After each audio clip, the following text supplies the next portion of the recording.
Welcome to the WRAL Daily Download. I'm your host, Amanda Lamb. In today's deep dive conversation with WRAL's hidden history reporter, Heather Leah, we're talking about castles. Yes, castles. Who doesn't like castles? Right here in North Carolina. You don't have to travel all the way to England or Scotland to see one. Again, we have some in our own state, in our own backyard. Okay, I have to ask you the hard question up front. What defines something as a castle, Heather?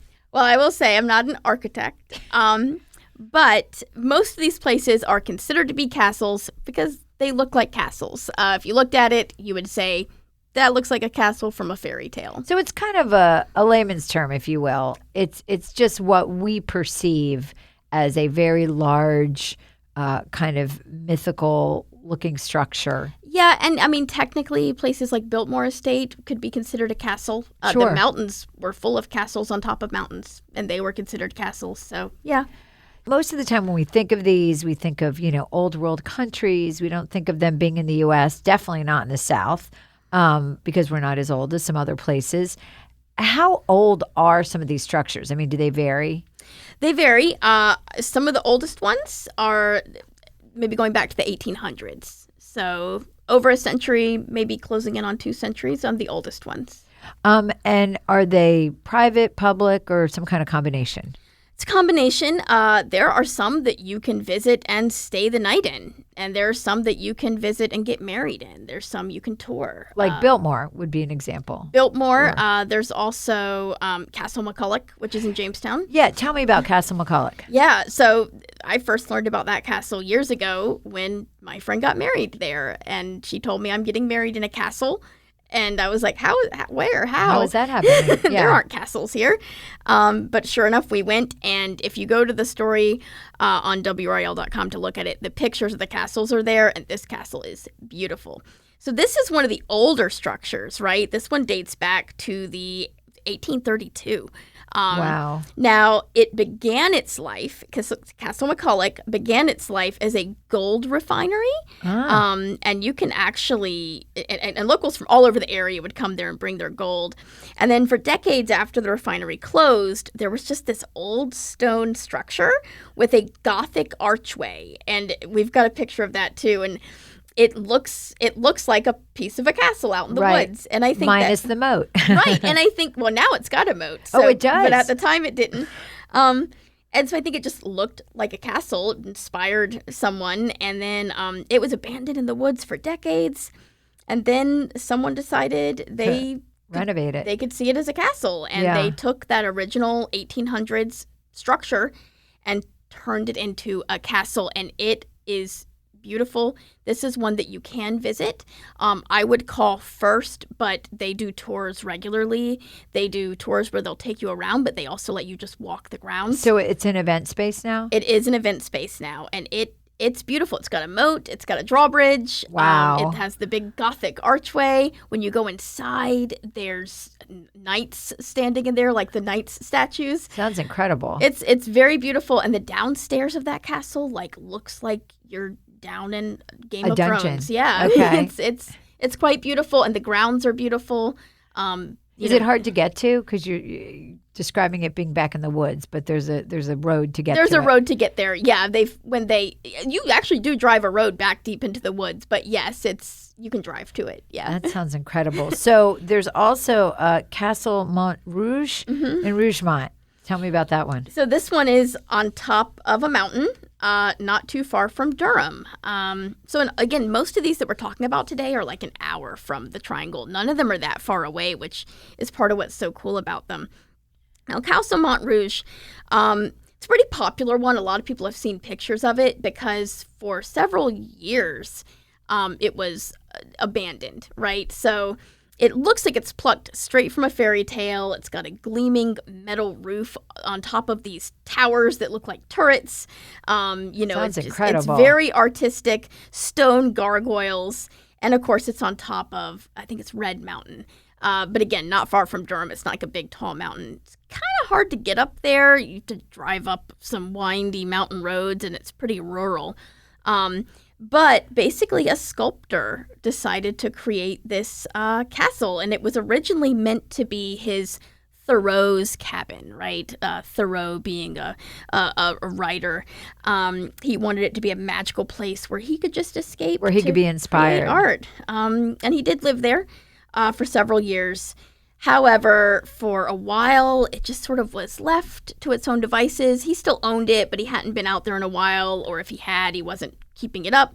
And so pictures started to surface of this abandoned castle on top of a mountain. So it's possible that you've seen that. The last I checked, and again, this was a few years ago, so I don't know exactly where it is now. I was allowed to go visit it. It's on private property, but I was allowed to go and see it and get some pictures. Beautiful, beautiful. The last I spoke to the artist, he was planning on fixing it up and possibly, turning it into something that people could visit and use. But again, you haven't heard the latest. Well, I might need to check in. Let's follow up on that because that sounds really fascinating. Yes. Well, we are going to have more on castles. Again, who doesn't love castles? When we come back after the break with WRAL's Heather Leah.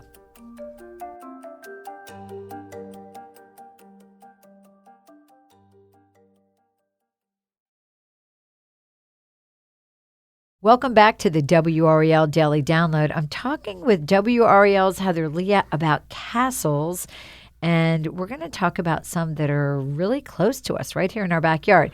So I'm going to try to say this. Tell me if I'm doing it right. The Gimghoul? Yeah. I got it right. The Gimghoul Castle in Chapel Hill. It's a mysterious place, and of course, it wouldn't be a castle if it didn't have some ghost stories, right? No, right. So tell me about the history of this place. Yeah, this is a haunted castle, right? Oh, got my favorite kind.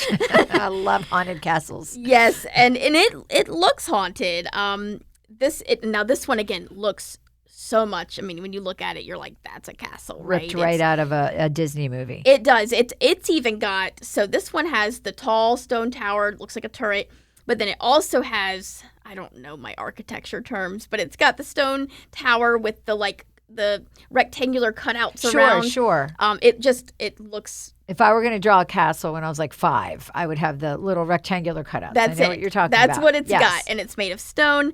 So this one was built in the 1920s. So this one is it's an older one, right? Yeah. Because Castle Montrouge was a little bit newer, but this one's pretty old. And of course, every Halloween, the legends circulate. Now this is right in Chapel Hill. It is, as far as I know, it's part of UNC's campus, or at least adjacent to it, but it's been long part of UNC's history. Their lore, if you will. Yes, and students could live there, right? Okay. Wow. Okay. Yeah, but only special students. So this is where the castle's real history gets really blurred together with legends and ghost stories, and there's all these legends about a secret society that meets in the castle, but of course they say, there's no secret society, but wouldn't they always say there's no secret society? Sure, that's the whole point of it being secret, right? So, some of it's the history kind of mushes together with reality here and with legend. But Carolina students tell a story about this man named Peter Dromgoole. It's a school legend about a student who enrolled in 1833. And according to this story, this legend, he fell in love with a woman and he was forced to duel for her affections. And sadly, according to this tragic tale, he lost the duel and he died on a rock. And the rock is still out there in front of the castle and it's permanently stained with his blood. And of course, then he would haunt the castle. Gotcha. And then the other part of the lore is that his body is hidden beneath the rock in a shallow grave. Now, I'm not sure how much historical accuracy is in that, but these are the stories that have been passed down about this place. Yes, and specifically passed down in the UNC student community. So this castle... Is it still used? So, okay, this is what I'll say.